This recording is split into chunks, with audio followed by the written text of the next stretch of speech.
actually a couple with the 76, I think. Call the planning commission. Are we out in line? Yep, we're online. Okay, I'm going to call the planning commission meeting to order. Tuesday, September the 26th. It's about 2 minutes after 6. Move to approve the agenda as printed. Thank you. I will second. We have a motion and a second to approve the agenda. All in favor, say aye. Aye. Anyone opposed? Anybody have a conflict of interest of anything that's pertinent to the agenda? Hearing none. Public comments. Beth, did you have anything you wanted to offer us today in terms of anything? No. Doesn't have to even be on the agenda. I'm good right now, thanks. All right, well, thanks for coming. Minutes of the November 12th meeting. Move to approve the minutes as printed. Would. Those in favor say aye. 1 second. Nope. I withdraw my motion. I'm sorry. I was just going to notice that your name is misspelled in here. It's not a major thing. That's the worst that ever R-Y-K-E. Let me amend my motion. Move to approve the minutes as amended with the correct version of Chair Lake's last name. No. I didn't even notice it. Okay, is that okay with your secretary? Is Kramer right? Kramer's not right. I didn't used to notice it. Move to approve the minutes as amended with a summary statement about spell checking names. Sorry? Whoever is doing the minutes, would you take down these edits? Yeah. Let me grab them. Okay, is there any other? Those are the only two? Got everyone else's name right? Check my own name. Yep, that's good. Okay, can I get a motion to approve the minutes with those sort of amendments? Corrections, whatever? George, is that okay? Yes, sir. Okay, those in favor say aye. Aye. Anyone opposed? Okay. We're moving right along. Any communications that you'd like to share with us? No communications. Oh, all right. Great. Old business is the ordinance amendment, 62, part 11, or part 2, private schools. Whoever Yeah. wants to. So, this is for the fee schedule. We have in here giving the township board discretion in determining escrow amounts. Along with that, I'll show the changes that are happening on the actual fee schedule. Adding a price for the commercial clear penning ordinance for an application fee of $250. The full section is added in. And then adding in here in the notes section, we have, if the site exceeds 5 acres or 20,000 square feet, the planning commission has the right to increase the escrow amount at the discretion of the board of trustees. Those are the proposed changes to how we have the fee schedule. Go back to the first one. It was the board discretion. Oh, like down in the actual. Not in phase 1, right? Yeah, phase 1.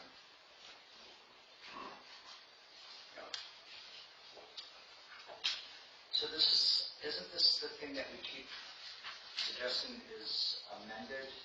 Yes. And does not get amended for the third time? Yes. Okay. The thing that needed to be amended last time was there was language about there being like tree cutting or something in the title paragraph, and that was amended. Are you talking? What are you talking about? Do you want me to speak to this? Please.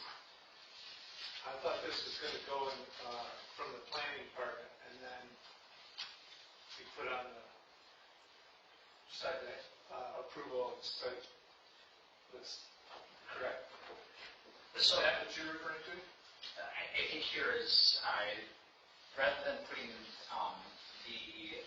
I think there was a partial change. Okay. In the fee schedule itself, it does mention that the planning commission will make a recommendation about adjusting that escrow amount. I think that should be mirrored here as well, just so that's it's clear in both places. Okay, so like the planning commission will give a recommendation for escrow amounts, and it's up to the board of trustees' discretion to set that escrow amount. See, here's what I would suggest. The board of trustees will always have the discretion to make any change that they want. Yeah. Because board of trustee members are elected, and oftentimes community members are the ones that are seeking, or property owners in the township are seeking, there could be some pressure by trustees to not increase an escrow payment, whereas planning commission members have a little bit more flexibility because we're appointed. So we can provide cover to the board of trustees by we make the recommendations, and then it's easier for the township board to approve those once it goes through the approval process in the planning commission. So that should say the planning commission shall use discretion in determining such escrow amounts. Okay. I'll write it down for that. Are you made a note of that? Okay. Very similar to what's in the back part. Yeah. So just mirroring that up at the top. Well, go back to the back part Okay. where it mentions. You talk about this part? Yes. Yeah, the second to last line of blue, the planning commission, the right to recommend, you need to put something in there. Yes. The right. We will add that to it as the right.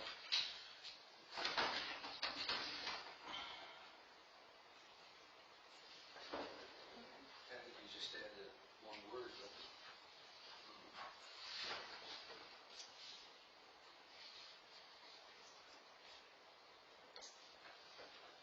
At their discretion too. At their discretion, instead of of.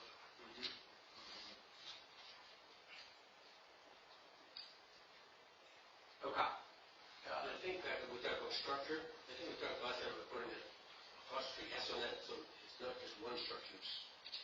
I can like in parentheses or something. Yeah. Okay. We're talking about, it exceeds $20,000 for all the structures, not one or several. Yeah. Understood. just add an S to structure. Structures cannot exceed. Yep, we will change that all for the next meeting. Is there anything else you want to talk about in regards to the fee schedule changes?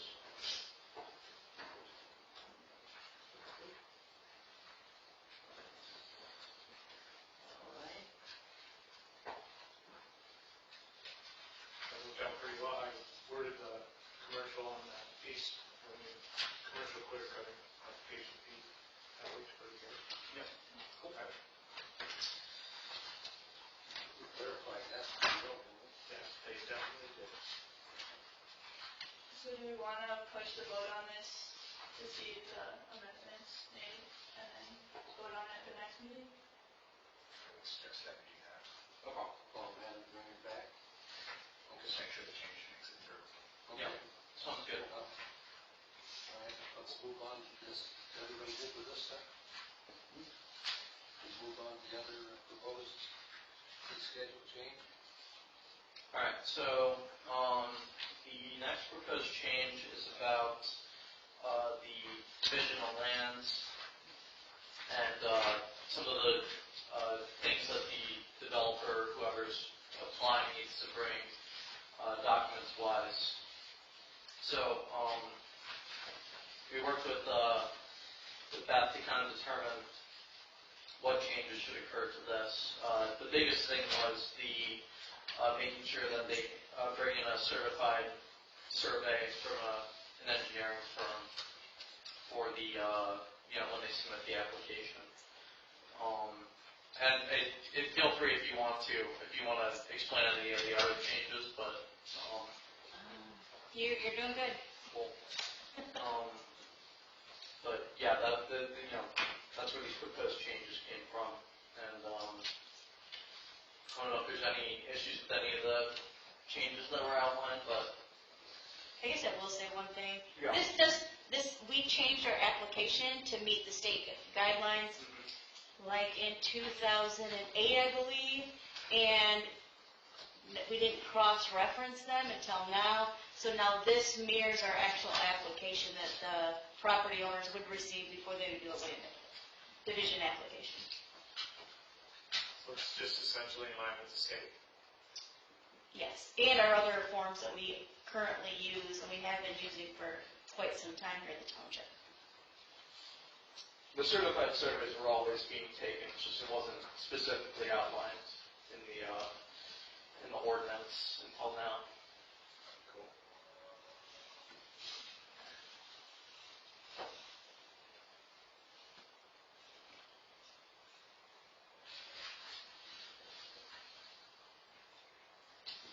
So how would this affect a parcel if there were gonna be more than one child on the second parcel?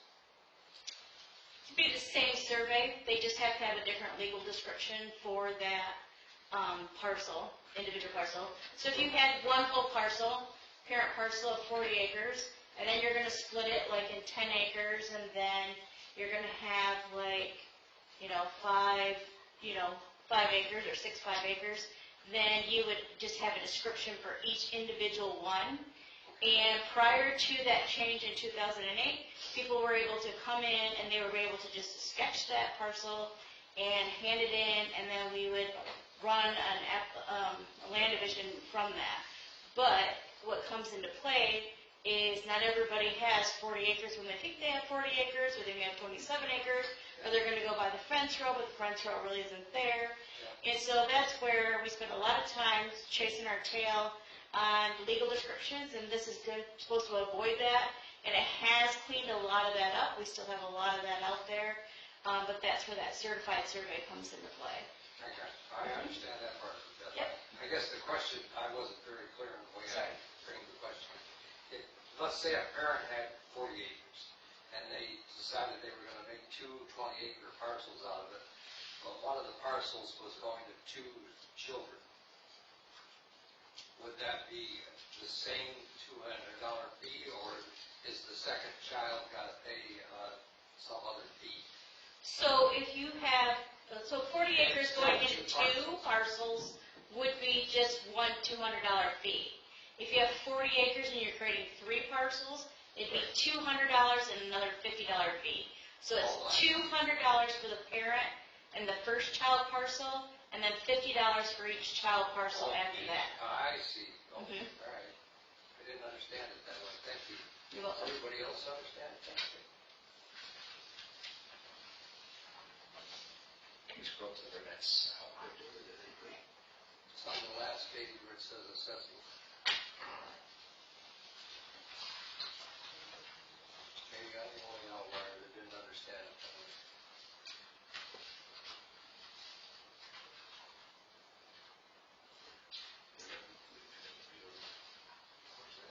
Am I on the right page? Sorry. The pages are out of order. Oh, are they?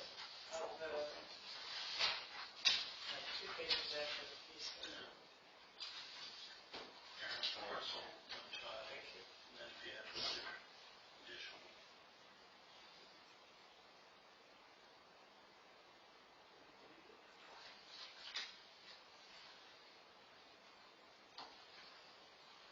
Oh, okay, sorry. I was like, is it connected? I see they are a little out of order.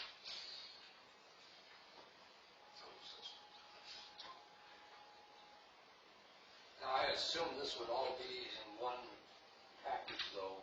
They're gonna come back 6 months later, and the process starts all over again, correct? So if somebody came in to do a land division, it always has to be done by December 31st, because that's Right. tax day, for us to create the next year parcel. If they didn't formulate everything and meet all the guidelines at the beginning, and we gave them a temporary approval, that temporary approval would be denied after December 31st, and then they'd have to reapply the next year. Okay, so they'd have to pay the fee again and start the process all over, reset.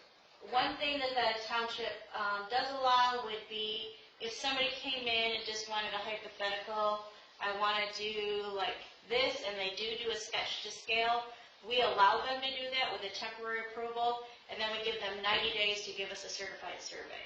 Gotcha. So not everybody has to go straight to a survey. Right. So if they're having something iffy done, or, they just want to have a reassurance before they pay that big ticket price of that appraisal, we do allow that to happen. Oh, that's good. Okay. Thank you, Beth. Mhm. Glad you showed up. There we go. Okay, so how's everybody feel about this? Want to take action on it? Want to? Okay, has anybody got a motion? I'll move that we accept it as presented. Support. There's a motion and support. Any more discussion? Let's do a roll call. Just in case.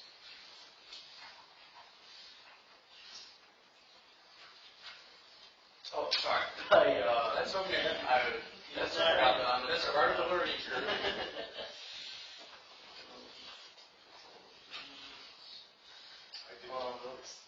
All right, Baker, Yes.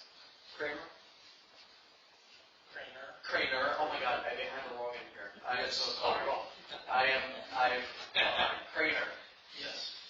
Wright, Yes. Hagerman, Yes. Cox is absent, Sever, Yes. Almaridge, Yes. Thank you. Okay. Next on the agenda is report from the planner. Since we have two planners here, I don't know, do we get two reports? One combination report. I think a combination report. I just want to bring up, and we can kind of discuss more of this when Miles is here, but at the ZBA meeting, they had this recommendation. They're in the last ZBA meeting, not the most recent one. This parcel wanted to do a fence on the front lot line. And because of the orientation of the parcel being a dead-end parcel, under the language that we currently have for the setbacks in regard to fences, we denied the permit. But obviously, I think it was about right here where they wanted this fence. But if this person asked for a fence on their back lot line, exactly where this fence would have been, that would have been approved. So they saw it as like maybe we should change some of the language for front setbacks in regard to fences for dead-end lots. And how exactly we would do that, I think, could probably wait for now. I just wanted to get it out there that they thought it would be a good idea if we would consider that. As for anything else, we've kept the permits coming along, tried to do some of the back end stuff so Miles doesn't come back to, a crazy amount of work, and yeah, I think that's all I got. Could you put that map back up, please? Yeah. So this went to the ZBA, didn't it, Mark? Yeah. Yep. And we did approve it. Oh, you approved it? Yes. Oh, But we wanted to, just due to the design, and that's how we approved it. We would have approved it for the one guy to put the same fence up, right. but we're denying this other piece of property when they asked to put the fence up because their address is on Main Street. So, but in reality, it's off that street, which is dead-ended. Right. That's how they get into that property. We're sitting there going, everybody else can put up a fence, but they can't. Yeah, I understand. Because of dead end. Yeah, I understand the dilemma, but it just seems logical that you would allow the fence to put up for one party, but deny it for the other party. It doesn't make sense. And that's why it was approved, but there are other areas that have dead-end streets that we could make it so that they don't have to go through the appeal process. So, would, It's just a minor. did the ZBA discuss any language that would clarify this issue? we did with Niles, and he was going to put something together to come here to just add to that statement about a dead-end street would be allowed. It's a minor change. It seems to me as though if you had a situation where you wanted to erect a fence and the fence would be allowed by the adjacent property, I don't see how you would logically deny it from the guy that wanted to erect the fence. I feel like that's better wording than just saying the dead end street. Yeah, If this fence, if proposed fence would be allowed using a neighbor's boundary or something along those lines, Yeah. adjacent boundary, then right. it should also be allowed. Even though it technically doesn't meet the ordinance. So this gets complicated given a bunch of different circumstances. So say you're in zone agricultural and you have someone who is putting up a fence for agricultural purposes. So now you've got not only a zoning consideration, but now you have a land use consideration. So you have to word that carefully in order to avoid, like people say, well, they have a barn with some cattle, they can put up a fence if they want to put up a fence. Since that's my front setback, I feel like I should be able to put a fence up even though it's not for agricultural purposes. That's why I would go to the ZBA. Well, and that's, I think, No, you know, that was my point. yeah, no. Your point. Yeah, it's just going to the ZBA has an extra cost associated. Yes. Right. So that fence becomes $200 or whatever it is more expensive. It does, but, I mean, we're talking, a handful of parcels that would derive a benefit. The only thing I would argue is that if we're bored, we don't have other things to work on, then sure, let's clean that up. Yeah. But I feel like, there's some pretty outstanding, but large outstanding issues that we should be dedicated that would have a larger impact across the community.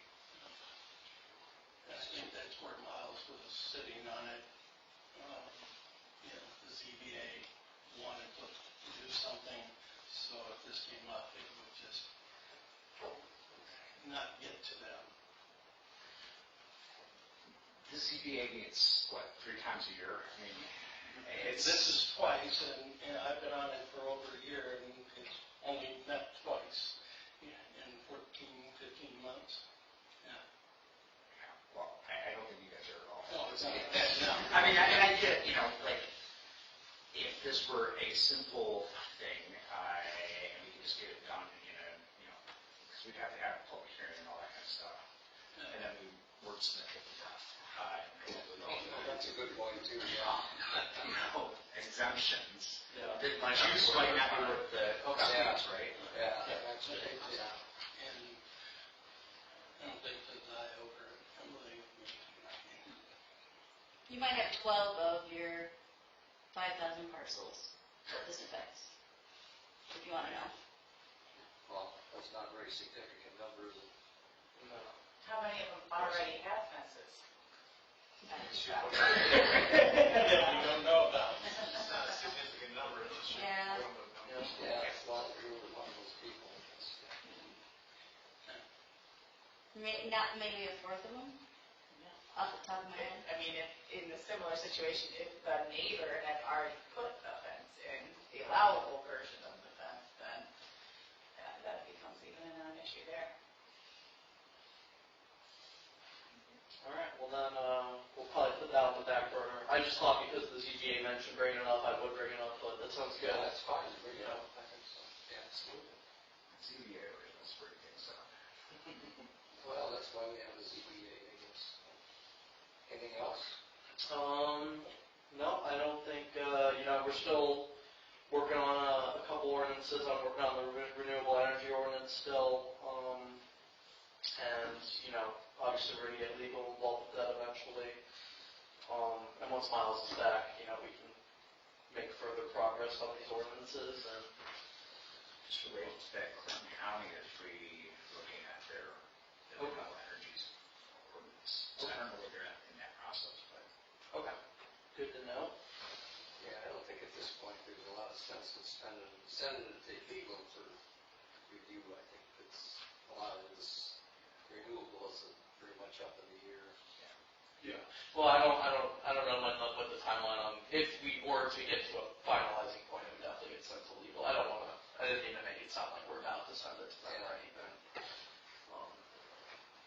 But yeah, and then, what was the ordinance you were working on? And then I just started a rental ordinance, because a lot of the, like, bigger apartment complexes and that kind of thing, they're not as much code compliant as we would like to see. There's a lot of trash and that kind of stuff in the parking lots. So we're just working on an ordinance to kind of like keep them in check, so that way somebody can go in there and just make sure everything's staying up to code and there's no like, I don't know, mischievous activity going on with any of them. So we're just in the beginning stages of that, so. So one recommendation based on our conversations this body has had related to rental, it's a hot potato, and you can avoid much of that hot potatoiness by limiting it to the number of rentable units, like some sort of threshold that would target kind of these larger student housing developments in the Shannon's Crossing area. Yeah, for sure. Right now, I was looking at like above 50 rental units, just to kind of save like the smaller rental complexes, just so because there's going to be associated with like fees for inspection and that kind of thing. So you don't want to run anybody out of business with that. So just keeping it to the big ones. I'll just add to that, working for MSU, it's not uncommon to hear some pretty sad stories about students who end up locked out of their apartment because of like the electronic key has failed and maintenance isn't around, or facilities like basic facilities like heat are not working, and getting repairs takes an undue amount of time, and then just basic upkeep. So Hopefully we could prevent some of that from happening, at least in Bath Township with this. So it's a little bit of a ways out. We're still in the beginning stages, but that's the goal. I will definitely say living in the dorm, some of those things did happen to me, so, yeah. John, can I say one comment on that? So Miles and I, before he left, met with a developer for another area in our township, and they're looking to bring in about 200 units. And we were talking to them about that. They actually like to be in communities that have a maintenance ordinance because it keeps their properties viable and any neighboring property that's there. It's going to keep their property viable, and it keeps everybody in check. So they're actually were in favor of that.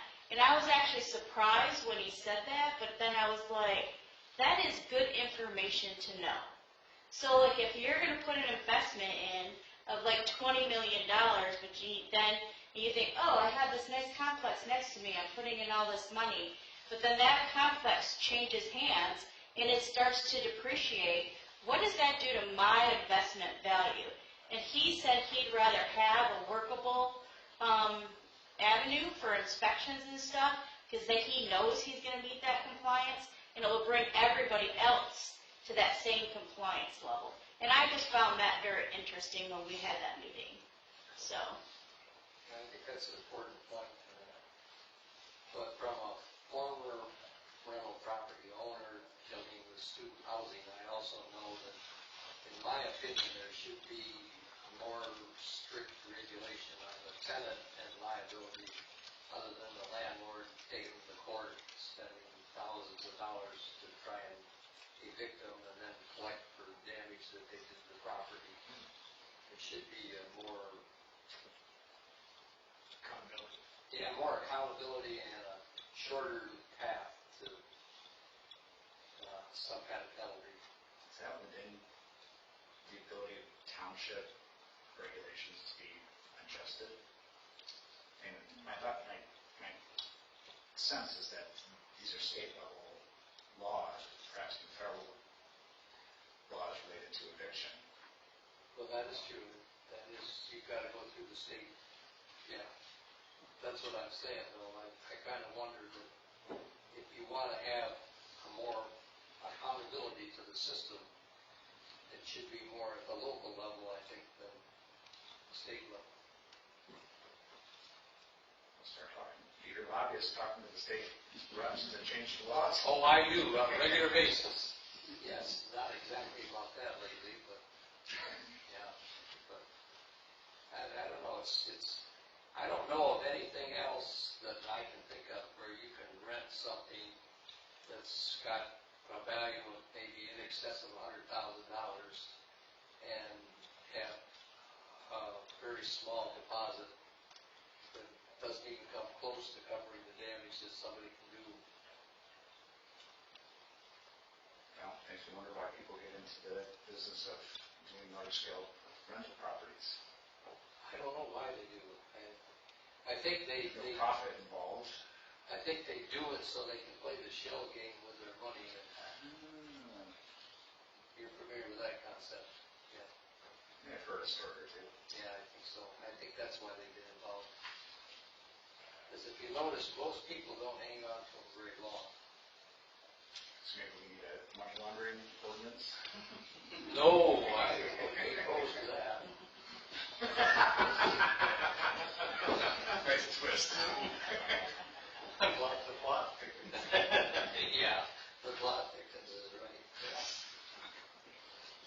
Well, we have any, that's all the reports that either one of you folks have? Yeah, that's about it. We've just been working on our ordinances. Mel's been having a good time in Europe. I hope so. Yeah, hopefully. I guess we'll find out next meeting, so get that report then. Yeah. That's all we have for right now. Did you hear anything from the Maxine folks? Because their runs out 5th of December.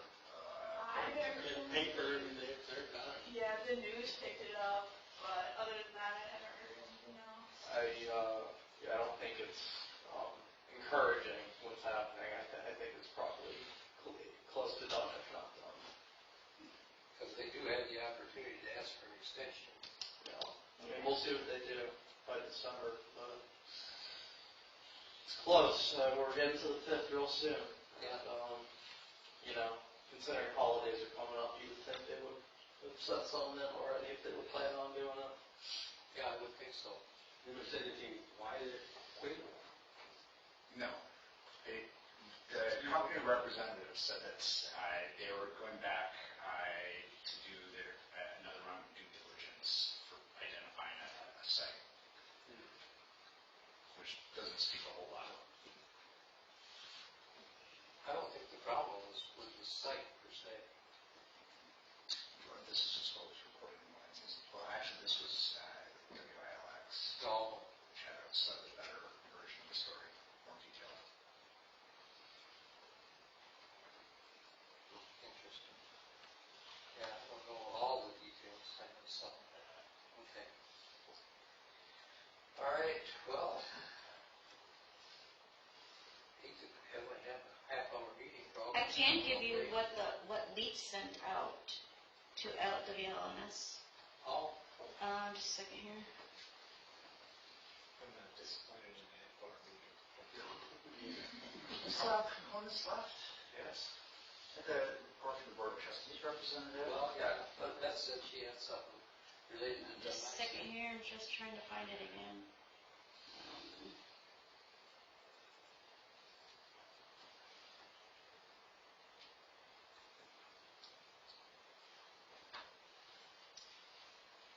Let's see. So this came from LEAP to administrative staff here.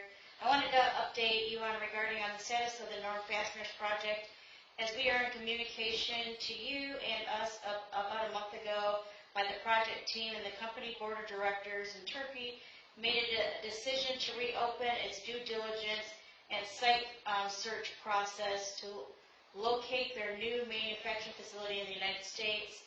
Our current understanding is that they are now focused on a site operations other than the one identified and worked on quite heavily with the Black Township team.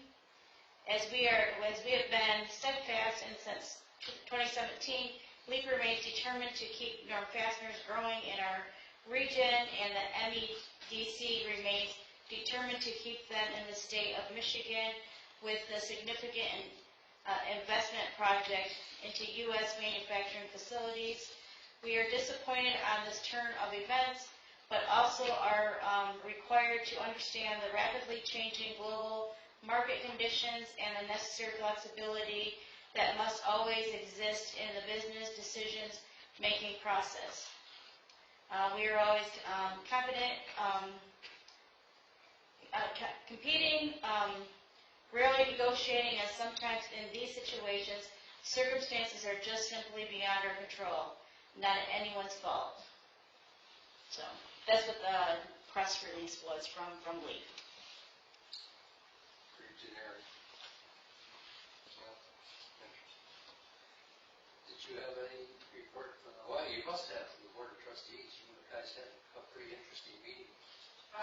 We did have a meeting. We spent a great deal of time talking about bath days. There's a group from the Recreation Committee who proposed assigning bath days to that committee as a task of the Bath Township Recreation Committee. So there was some debate on that, but ultimately the board voted to approve heading in that direction.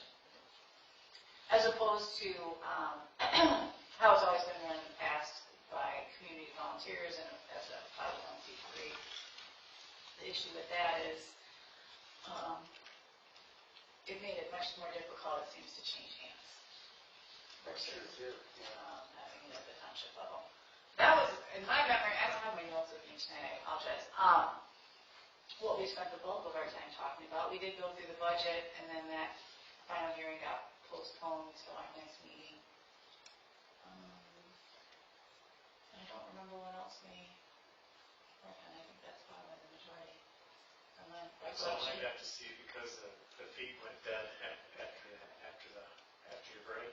Oh yeah, we did take a quick break in the budget, and then it did go dead after that. Unfortunately, I don't know why it's so difficult to keep that streaming continuously. I don't think we went too long after that, honestly. It was the last meeting for Trustee Phillips, and then Ray will take his spot at the next meeting. And please, Chief Phillips, or Roses, or not Rose, I got it. I'm going to go through all of our Smith, all of our previous chiefs. Yes, yeah, and it was, I guess, his last official meeting as well.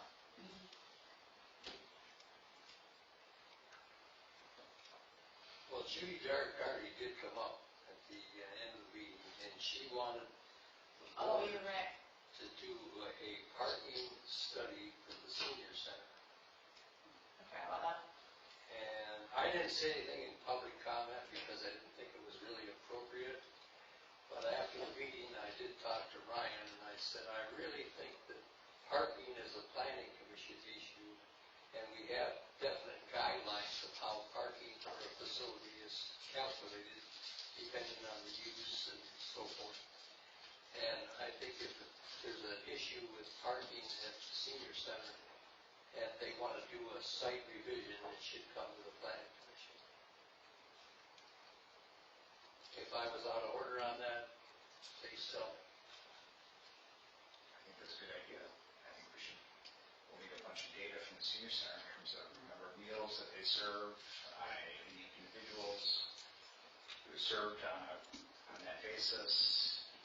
We do have that data. It was just handed out at the last Board of Trustees meetings for Tuesdays and Thursdays. But I know that they Versus have. non-residents. I know that they have all that data. I don't know if they take data on residents versus non-residents. Well, they used to. I don't think. I think everybody just pays the same fee. They do now. It's based on age now and not residency, so. Yeah. They still talk about it, non-resident, you have to pay more. But I don't think that's a thing anymore. That's not a thing. No, it's just age. If you're over 55 or under 55, there's a $1 difference in the lunch price.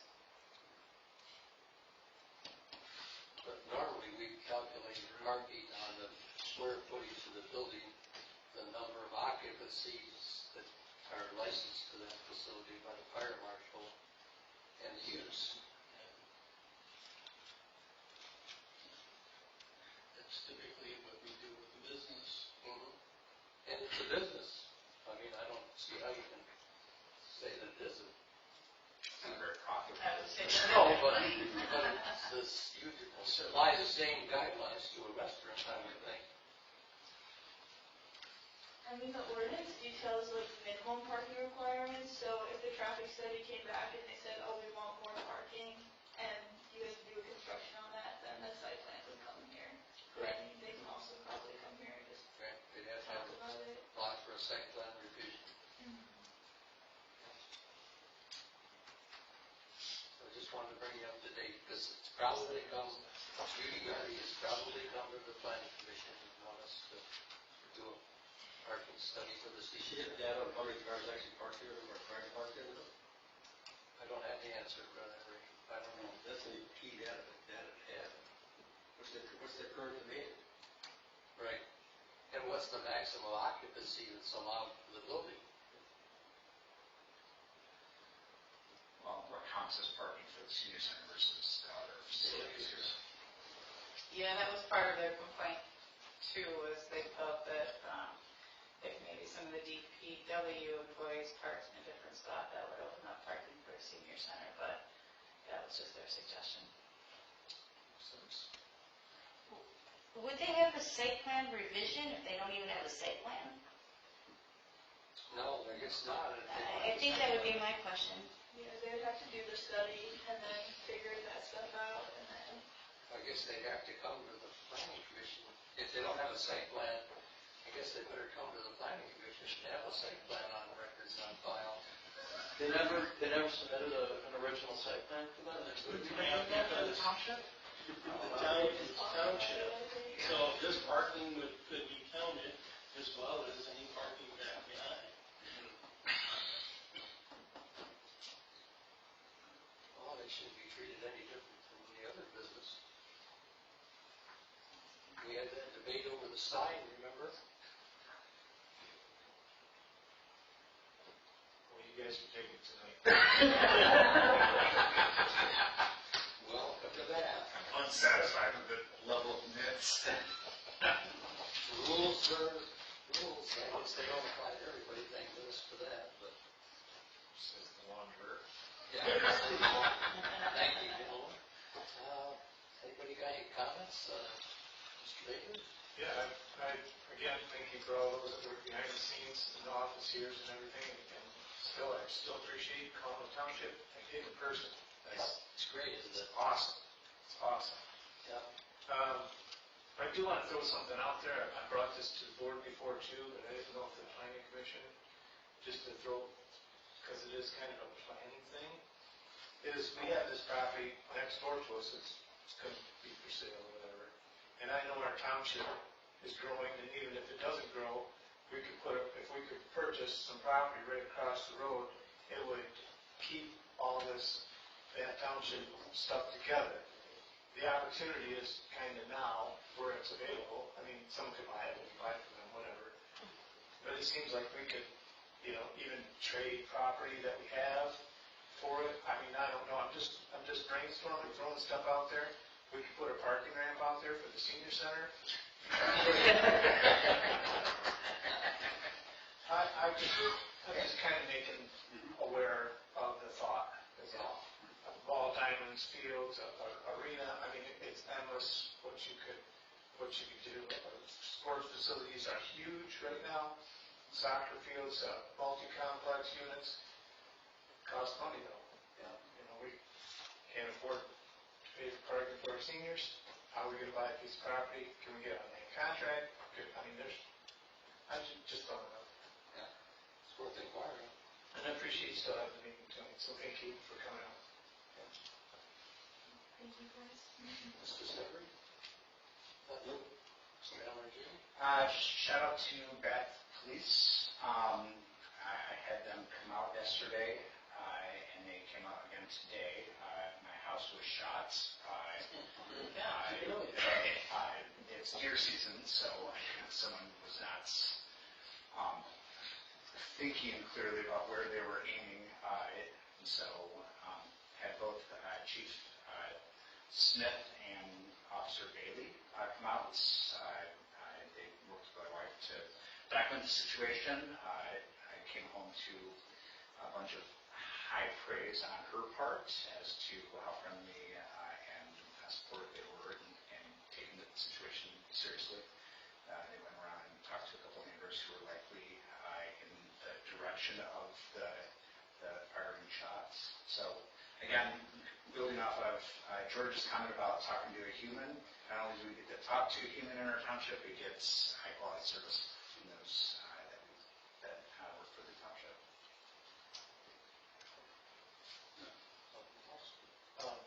I would like to, because you spoke to that, Chief's, Gary Smith last week, I don't know when his last day is, but Tomorrow. Yes, it's Or tomorrow. Friday. Friday. But I appreciate all his years of service.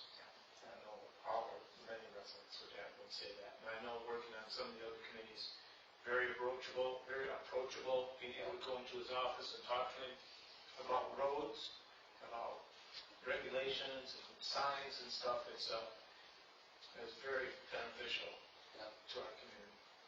Congratulations and thank you. Very professional. One bit of history on him. So he was hired as part of a community policing initiative decades ago. And I think some of us may remember when Chandler's Crossing had a satellite police station there. So he was hired under the idea of building bridges between communities and the police department. So he's showed that perspective throughout his career here. So it's been a great asset. Certainly has. Very pleasant to do business with. I'm pretty fortunate with Chiefs, that's for sure. Yes, yeah, we've been very fortunate with police officers, I think. No. Well, I guess, all right, Matt, anybody have a motion to observe? Sure. I'll second. Those in favor say aye. Aye. Anyone opposed? Well, thank you, gentlemen, for coming out. It's been a pleasure doing business. Happy Thanksgiving, everyone. Thank you, Beth. Thank you. Hope you enjoy ours.